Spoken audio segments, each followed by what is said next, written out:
Okay, hello everyone.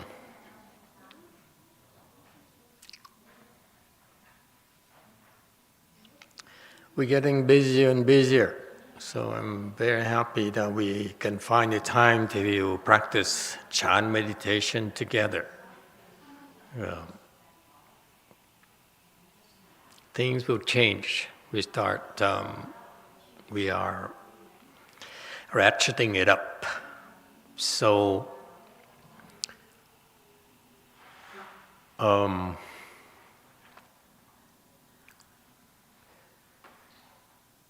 I've been teaching meditation for over 15 years.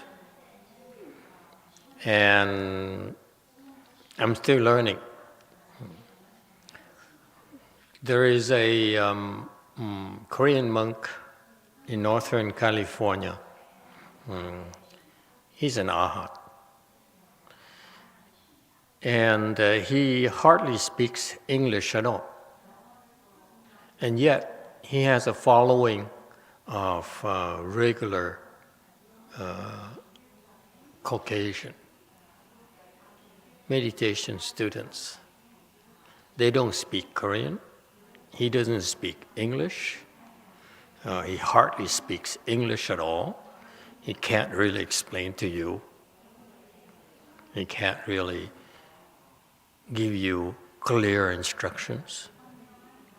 And yet, he has a regular bunch of several students in his area, his temple, where they come to him and practice meditation with him regularly.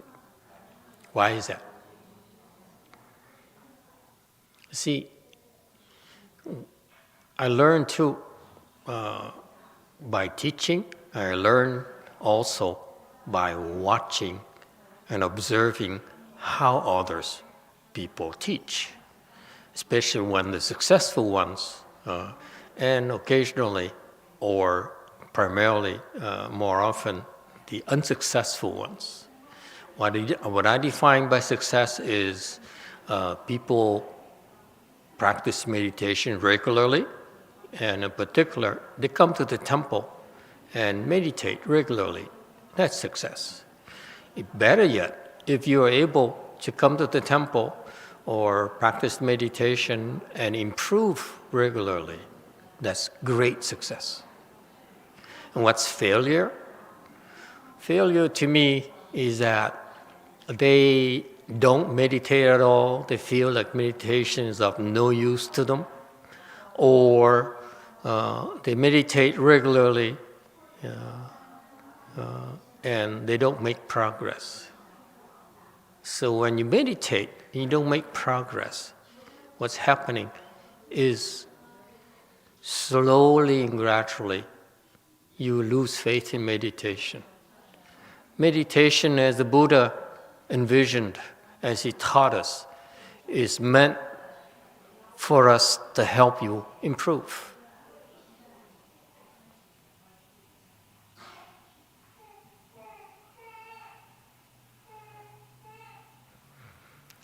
Okay, so these people, so to me, that Korean monk is successful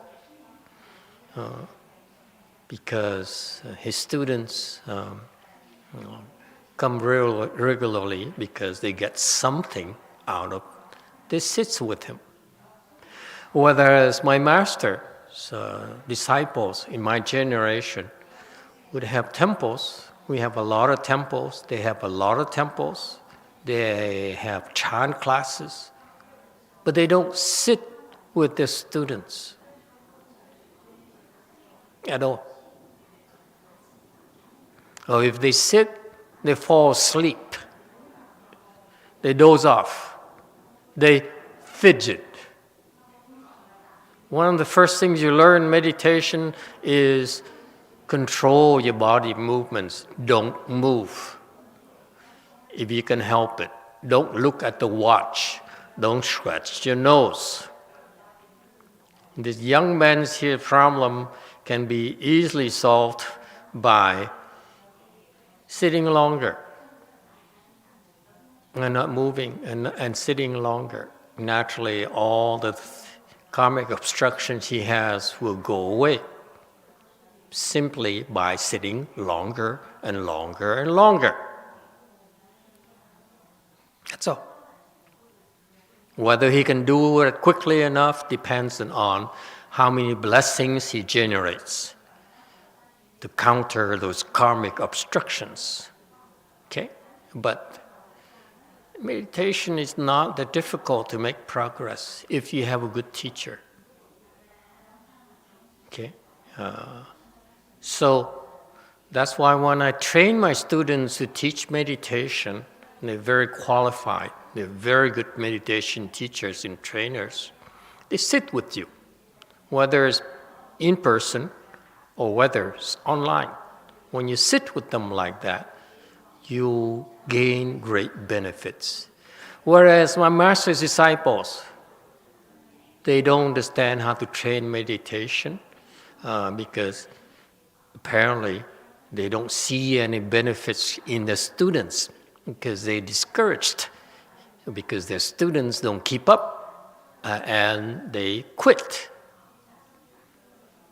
or they don't make progress. So that's why I still spend time sitting with you, because I know it helped you. Whether you see it or not is irrelevant. And take advantage of it, because there will come a time when I don't have time to sit with you anymore. You get only to sit with my students. Okay? This applies to all of you, left home people or lay people, the same.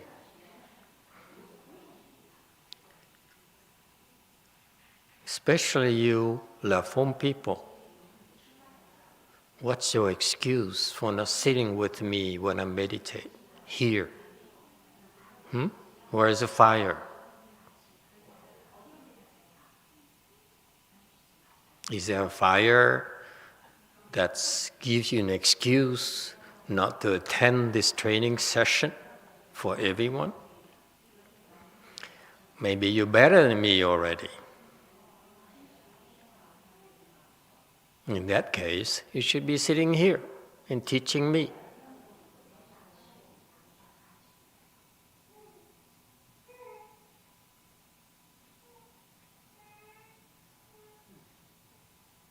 That's a change I expect from all of you left home people. Unless you have an excuse like work. For example, some of you chose to make sacrifices and work in the kitchen, so that after this, I'm looking forward to it myself. We can eat lunch. They have to cook in the kitchen. That's a good excuse. But the rest of you, I ask you, where is the fire? How come you're not meditating when I'm meditating here in public? How come you're not here personally when I'm speaking Dharma for all of you?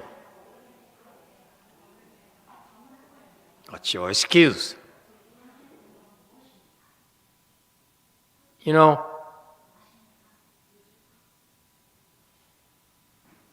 I wish I could learn meditation directly from my late Chinese master.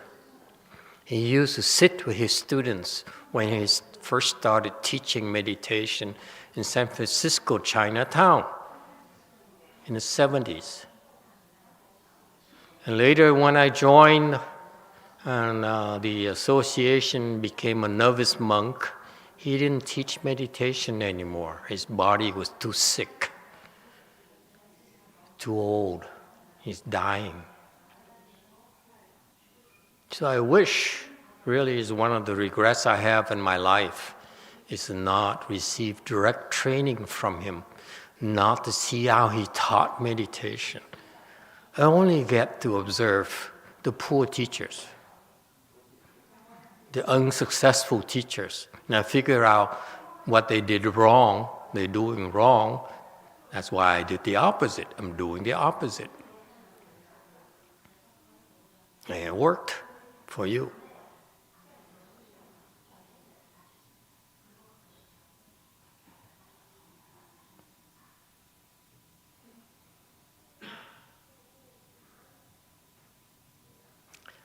We should be a session where you should feel free to ask questions wherever you are, whether you're here online or in different locations. If there are questions, we don't have time to go through them, save them and ask them in the next sessions. But questions are important. Is the one thing I wish I could ask when I was practicing on my own. I wish I could ask someone the question that kept on bugging me week after week, year after year. It took me several years to resolve some of them, sometimes over 11 years before I began to understand some of the teachings my late Chinese master gave to his students. And when I had questions, when I was meditating with his disciples, they could not answer my questions. None of them could. It's one of my deepest disappointments is that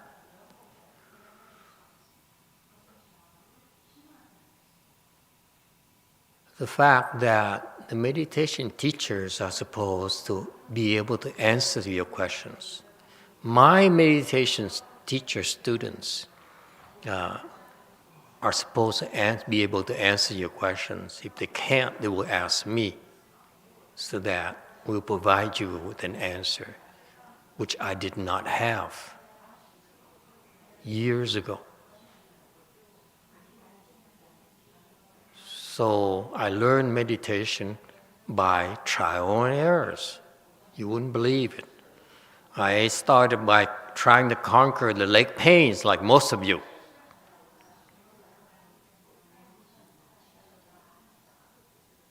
Because the master said, endure it. I couldn't endure it like most of you. So I figured out 100 different ways to endure it. I'm not kidding you. I know of 100 different ways to endure it, including avoiding it,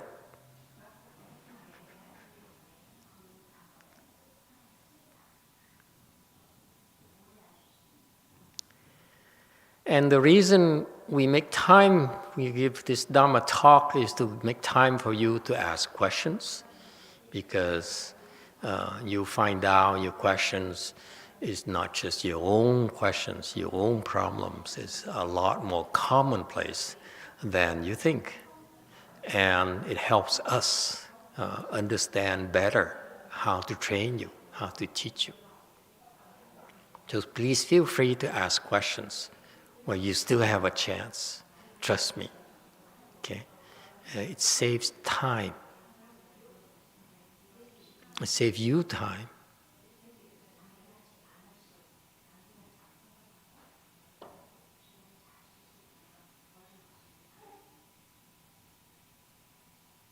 Any questions?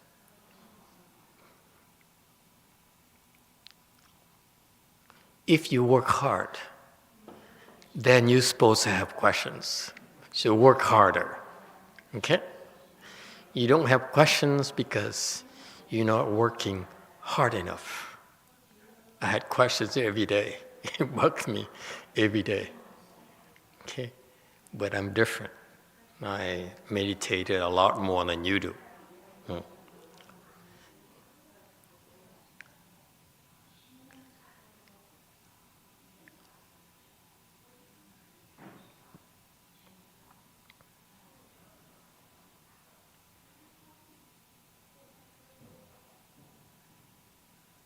Okay, if you have no questions, we make it short. Huh? Yes, questions. Go ahead. Anyone? YouTube has a question. Yes, Jane asked, actually, Jane says there was a question from a beginner class from Venerable Shanxing's online meditation class, which was, what is the difference between Chan and Zen? The difference between Chan and Zen is like, okay, and again, please put up with this. I'm blunt because I'm getting older and less patient with old age. It seems like life is passing by so quickly. My life is passing by so quickly. So I really don't have much time to waste anymore. Okay. Yeah, old people know what I'm talking about. You look back and say, what the heck did I do with my life? I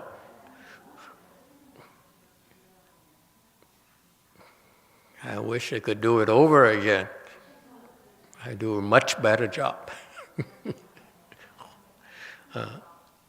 My life would be a lot more meaningful. Yes. So what's the difference between Zen and Chan? It's a difference between elementary school and postgraduate school. I'm not kidding you.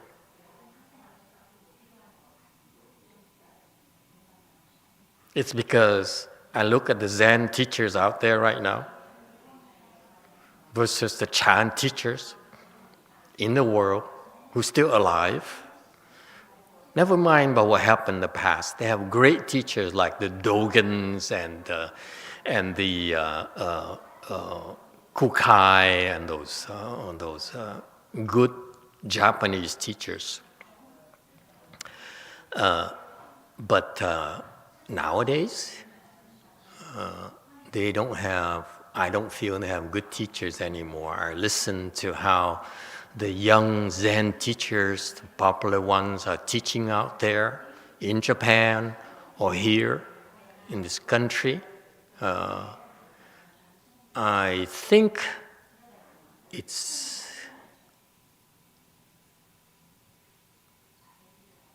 degenerated into something that I don't recognize it anymore.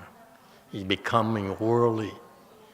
Zen was supposed to be transcendental because those teachers had wisdom. Something happened along the way in the history of Zen Buddhism where this generation, they don't train the students properly anymore. I saw how the senior Japanese monks over there, I looked at the level, and now it's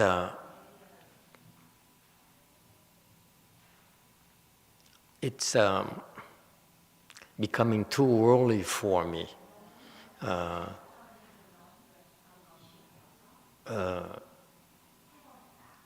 Too much money, if you will. That's disappointing to me. Okay? Whereas Chan, so you compare Zen versus what I know is American Chan, US Chan. This is what I said. Elementary school versus postgraduate. Okay? What does it mean to you? Words are meaningless. It means that you practice Zen, your samadhi level, your accomplishment will be you will graduate from elementary school. Whereas US Chan students have reached postgraduate level already. So that's why. Furthermore, let me elaborate a little bit for you. I just thought of it today while meditating and getting afflicted.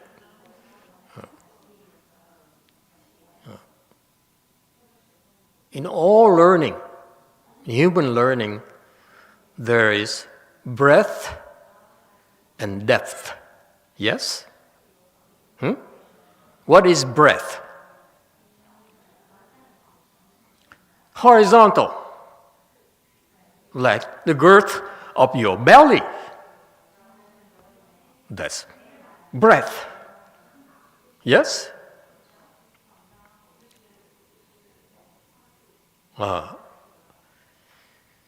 How do you acquire breadth?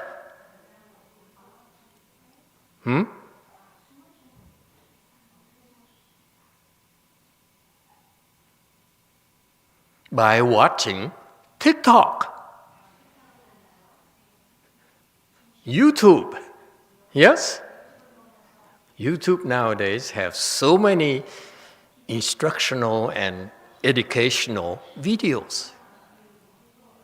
It's very good. Yes? So how do you add breadth to your knowledge?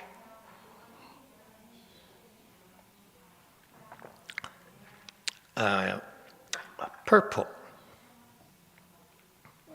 By the pursuit of a liberal arts education. Education, liberal arts, yes. Meaning by exposure, right? You listen, you watch videos, or you read, or you ask someone. Yes? How do you do that?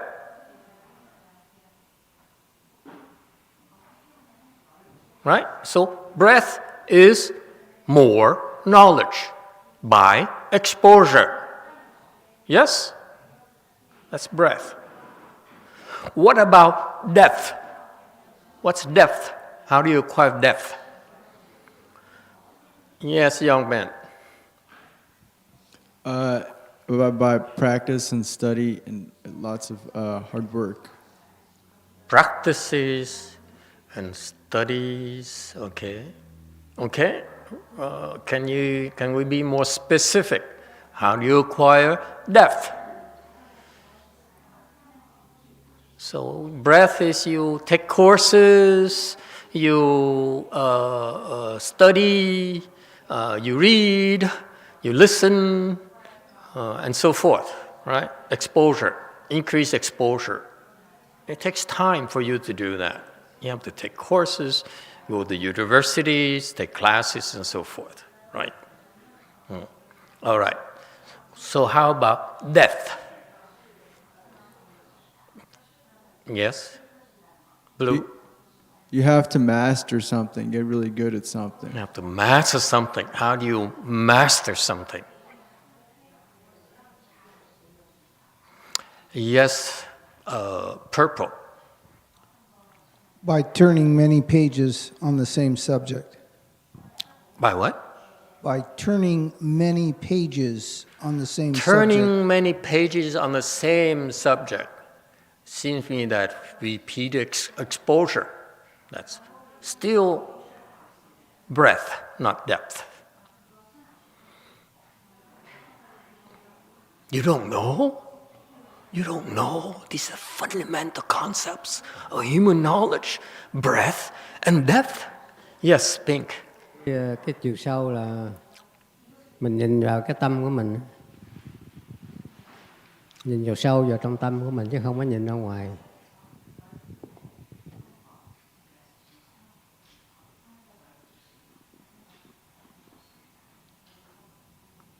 The breath is you look deep inside your mind. You're not looking outside. This is important because if you look at your children, your nieces, nephews, and grandchildren, and great-grandchildren, they're learning, you need to know, are they acquiring breadth or are they getting depth? Yes? How do you know? We need to encourage our students, the next generation, to acquire both. Agree? Preferably, should be both. So how do we help them get depth in their education?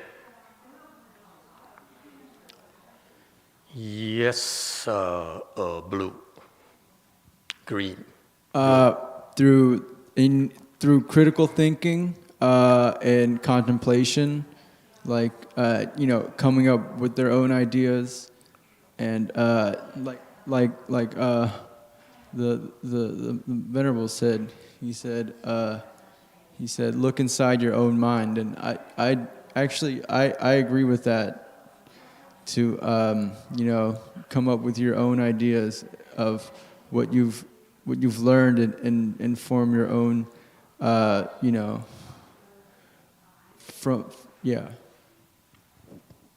When you make a well, okay, you are creating depth, aren't you?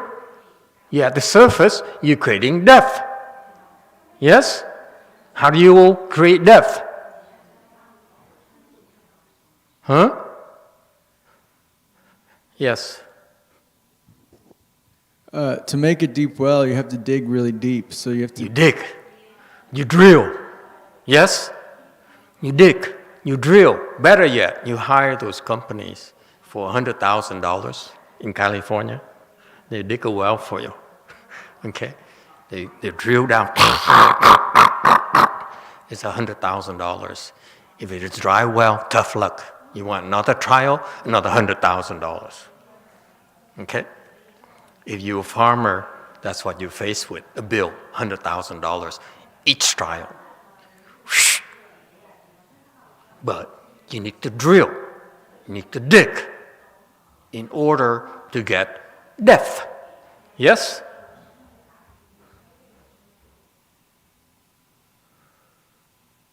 So how do you drill? How do you dig? Through contemplation. You need to contemplate.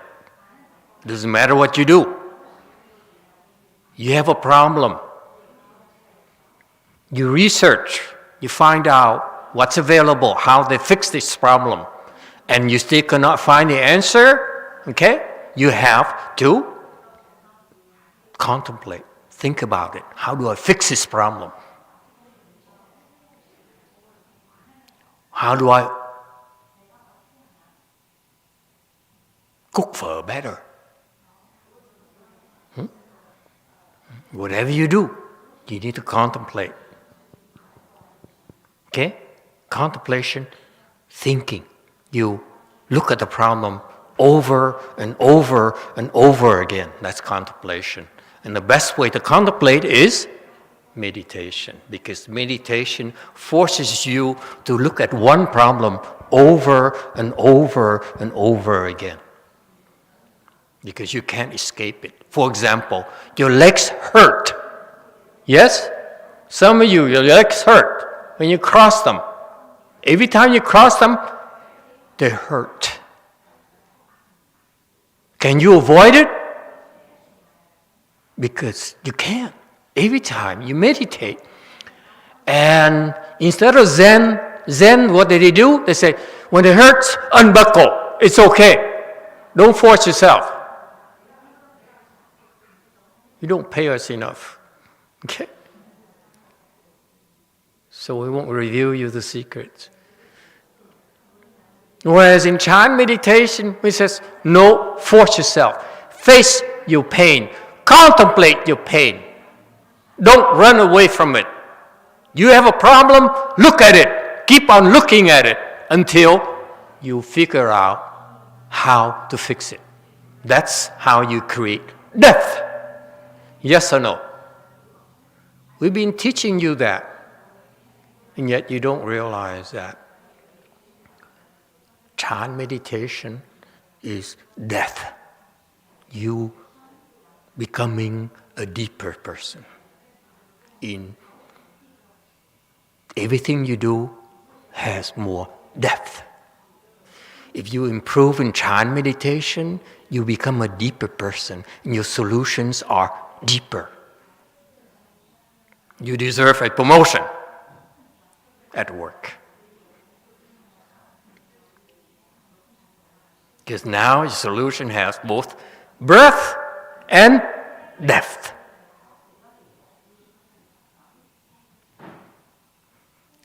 Agree or disagree?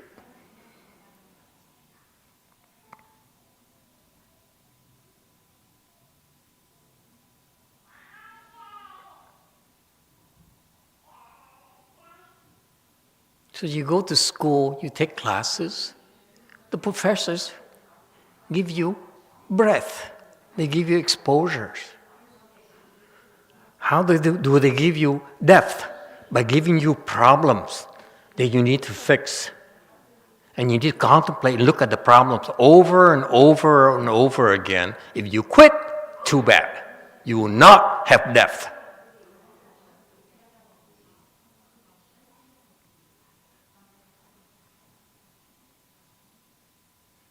Furthermore, not only are you learning with Chan meditation more so than Zen, because Zen is for babies, okay? I don't care what you think. I'm blunt, remember? I warn you. I'm too old and too tired and too bitter to worry about what you feel, about what I say anymore, okay? In Chan meditation, we're asking you to face your limitations and dig deeper and deeper and deeper.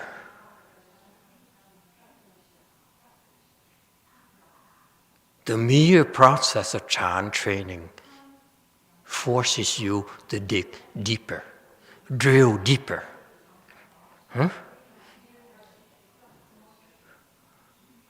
And if you hang in there, you naturally develop depth. If you can do that in Chan meditation, you go back home, you go back to your studies, and you have a problem you can't fix, and you go back to this contemplation, you keep on thinking about it. Contemplation meaning thinking about it to the exclusion of everything else. Most people who teach meditation don't even understand what contemplation means. Contemplation simply means look at this problem over and over again. That's it. Don't get distracted. Think of it. Why? What is the solution for this problem? That's called contemplation. And if you keep on contemplating, okay, you go through suffering because you can't fix it. If the problem is that easy, you will not develop depth. When it's harder, it's something you can't solve, and you keep at it, you will naturally develop depth.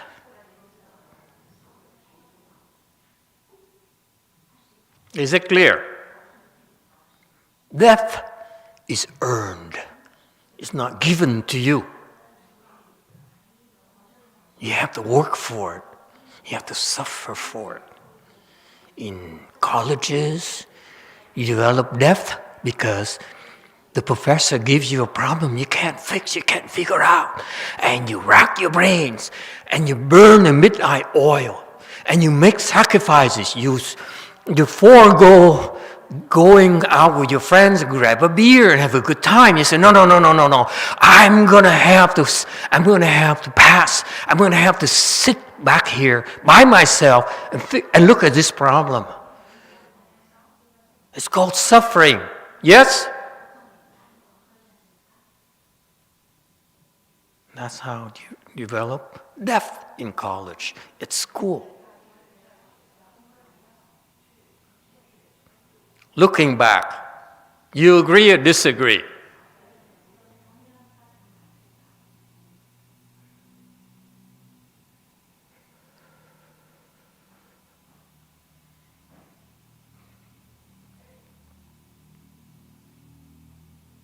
YouTube has a question.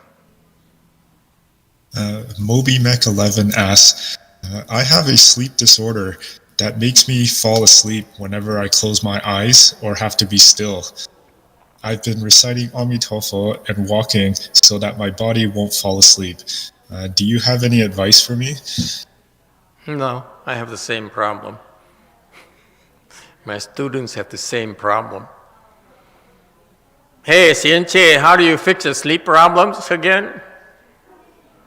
Is he here? Oh, I can see him.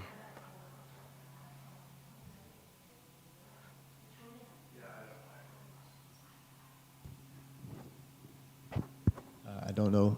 Sorry. You don't know? How long have you been doing Chan? Well, Zen first, and then Chan later? Huh?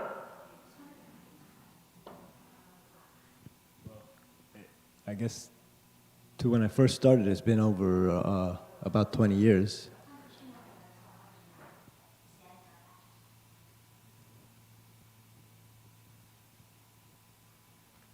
And you still can't figure out how to overcome your sleep problems? Yes, Black. I also have sleeping problems. So what I do is, if I really need to go to sleep, I don't sleep. I just drink a Coke, or I just walk around, or sometimes pray a little bit and continue working.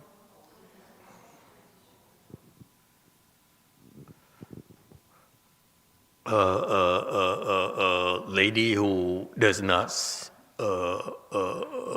speak neither English nor Chinese nor Vietnamese nor nothing. Green. Hello, 师父你好，我的睡觉是这样的，如果睡不着了，我就念经，念观音菩萨，还有念阿弥陀佛，阿弥陀佛，阿弥陀佛，念到我直接睡觉了，不就到了睡觉了？我克服睡觉是这样的，阿弥陀佛，师父。Translation.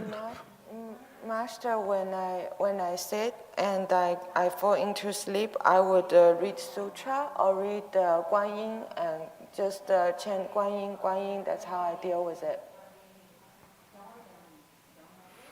Okay, let me give you a solution because we're running out of time. How do you overcome your sleep problems?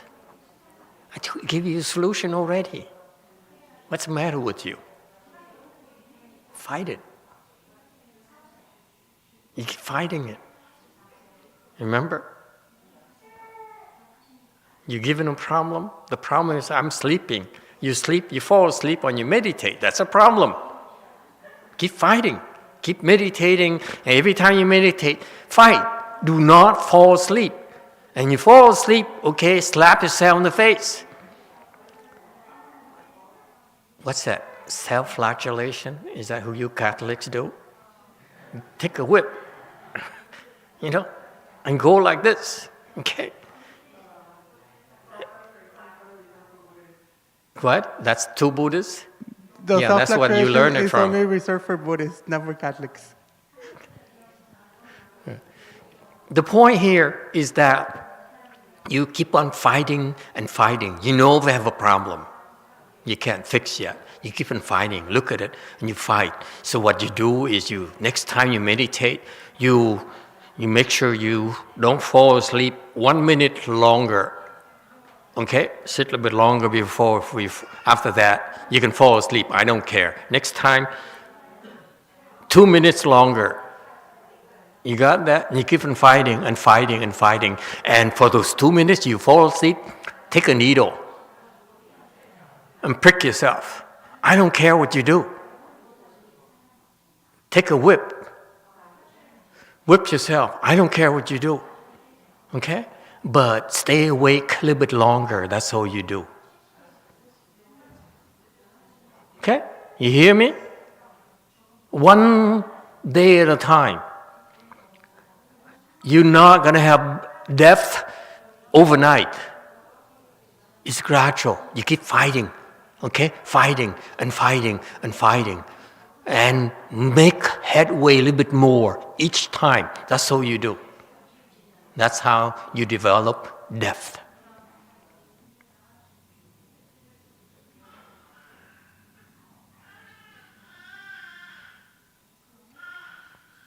That's all.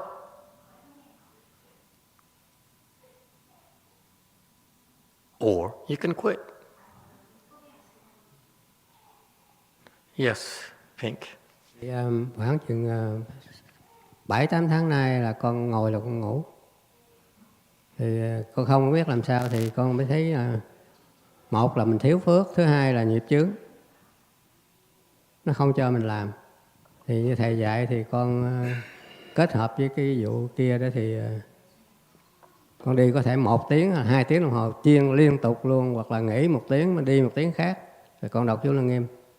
Thì bây giờ hết rồi, bây giờ là con ngồi không có ngủ nữa. Đi mỏi cỡ nào cũng phải đi, tại giả ngồi xuống đây nó ngủ. Thì cứ đa với tô đi vòng như này, họ nó mỏi quá 1 tiếng ngồi, 1 tiếng đồng hồ sau đi trở lại nữa.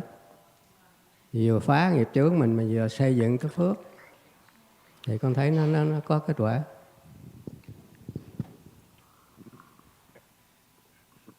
For the last 6-7 months, every time I sit down, I will fall asleep. And then I figured out probably it's because I don't have enough blessing, or it's my karmic obstruction that stopped me from doing it. So later on, I was instructed that I will walk continuously for 1 or 2 hours, even though I'm so tired, but I will keep walking. And then I also recite the Shurangama mantra. So then just recently I can fix that problem. I no longer fall asleep. See that? You keep fighting. What he didn't tell you is that he was losing the battle. And he kept fighting.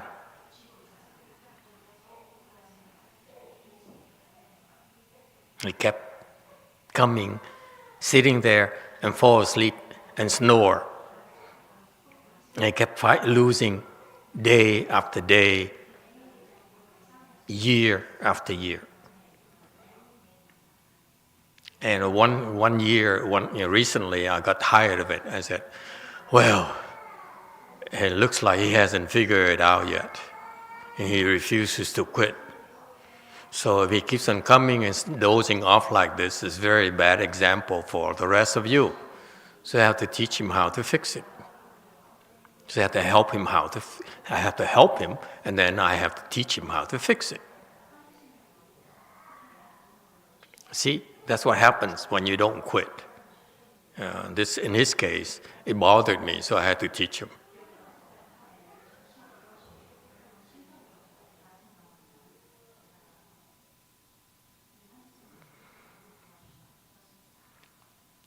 Okay, does it help?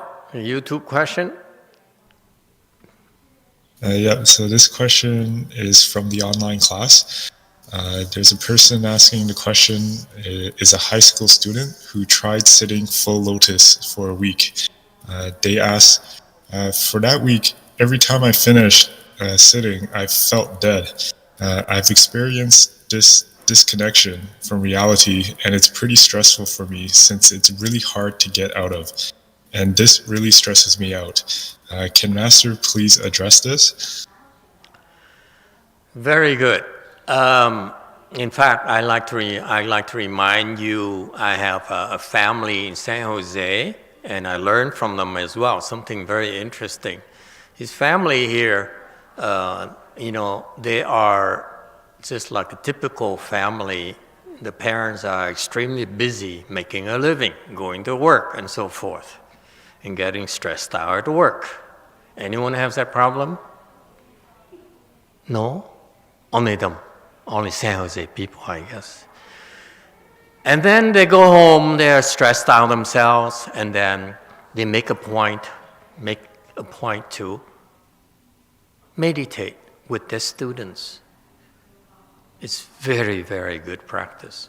I encourage you to do that when you come home with your children, with your nieces, grandchildren, and so forth. This is very, very good practice. Because you learn Chan meditation, and when you sit with them, just like I'm sitting with you, you're benefiting your children, your grandchildren. Okay? So I'm very glad. That's one of the points I like to make, is that if you do that, you are doing great favors to your own children, your grandchildren, nieces and nephews, and so forth. Because they're getting exposed to something that's wonderful that will help them develop depth later in their lives. Okay? And I hope if you are able to do that, then the future generation will be contributors, will be important contributors to society. It's a good thing. And if that's what you're doing, then I encourage you to have more children, because you are increasing productions of productive members of society. More love, if you will. Buddhist love. Okay? Then it's worthwhile. Okay? Have more babies. And train them right. If you teach your children properly, it's a very, very good thing. Now, so I'd love to see more people who are willing to learn Chan meditation and go back to their schools, to their universities, and teach them. Okay, because we don't have such access like the way you do. And so this person here who's in high school and learning meditation, sitting in full lotus, kudos to, is it him or her? To this person. And apparently this person here meditates, and then after meditation, he sits. Let's say a he, just for the sake of it. He feels disconnected from reality or whatever. It's a very good thing. That means that he entered samadhi, and so when he exits samadhi, he has some adjustment period. It's a natural thing. No need to be stressed out about it. Actually, it's a very good thing. It's a very, very good thing. Okay? This is why you want to ask questions. This is why we teachers want to make time for you to ask questions. Because for typical issues like this, where with a little bit of guidance, it saves you time and will help you avoid quitting when you're ahead already. Okay? And it gets better and better, actually. Okay? So don't be stressed out. It's a natural evolution, and actually,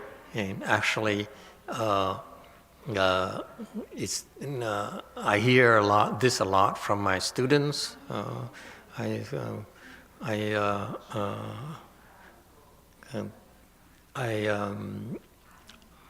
tell them that they improved, and they tell me, "How come I changed? I don't feel the same anymore." That's a proof right there, isn't it?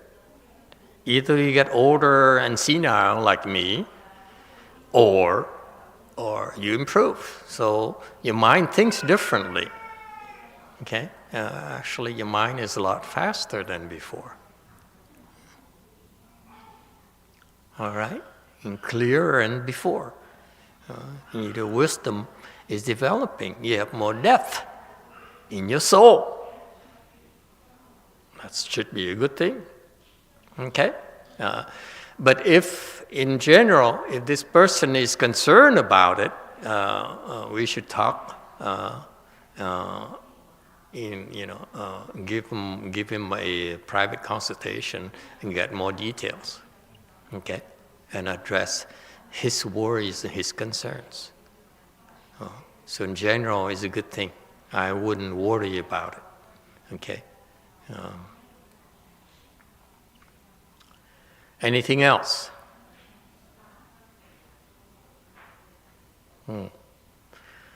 Finally, before I answer that one question, I'd like to mention this, bring this up before I forget. This morning, I checked the news, and apparently the director of the Center Disease Control said that there's an uptick in infections with the COVID-19 infection in this country. And so please be careful. People are really paranoid. A lot of people take out their frustrations on Asians like us. Okay, luckily it's only older Asians like me. For you younger Asians should be safe, but be careful. Okay, don't go to strange places. And in particular, it's of course the infection will increase. I expect it to increase again. But with the vaccines, the the experts are saying it should help, okay? Bring it to a more manageable level eventually. But meanwhile, please be careful, okay? Take care of yourself, wear masks, observe social distancing, don't go to strange places, don't socialize too much.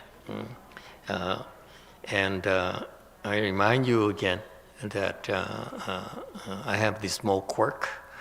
I'm not impressed by the COVID-19, and I'm upset at it actually. So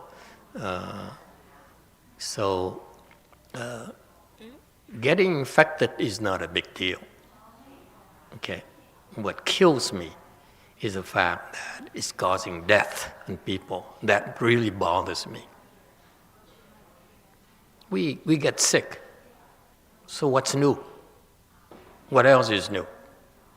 Don't we get sick? Whether it's COVID or it's going to be something else.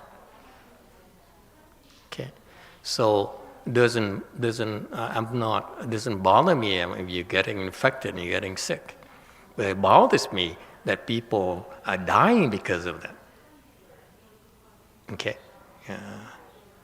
and to me, the leadership is unconscionable. It's really unconscionable. The leadership allowed this to happen. That bothered me. Okay, so I made a little vow. I said I will help people who are infected so that you won't die. Okay,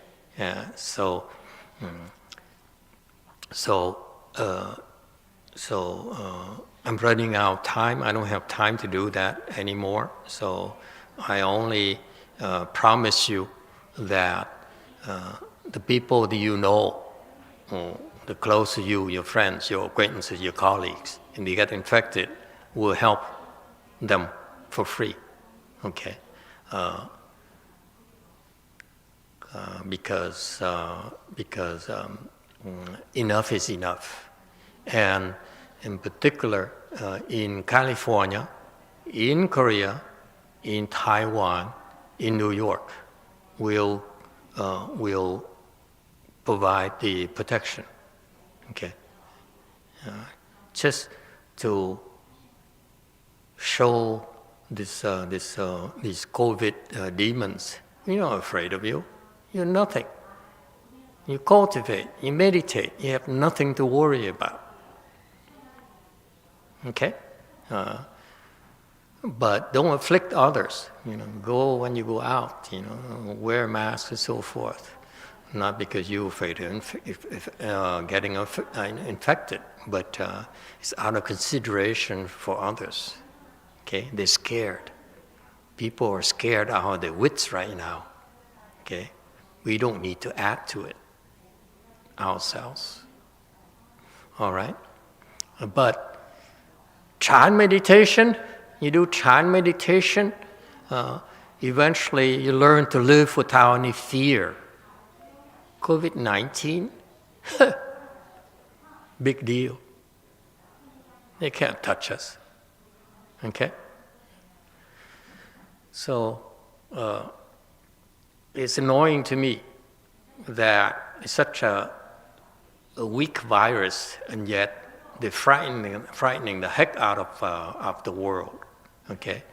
If the world were willing to learn Chan meditation, you save billions upon billions of dollars in vaccines and trillions upon trillions of dollars from the economy of each country. Okay, yeah, so, but that's the way it is. It's our common retribution that we are scared of such a flu virus. A flu. Are you scared of a flu virus?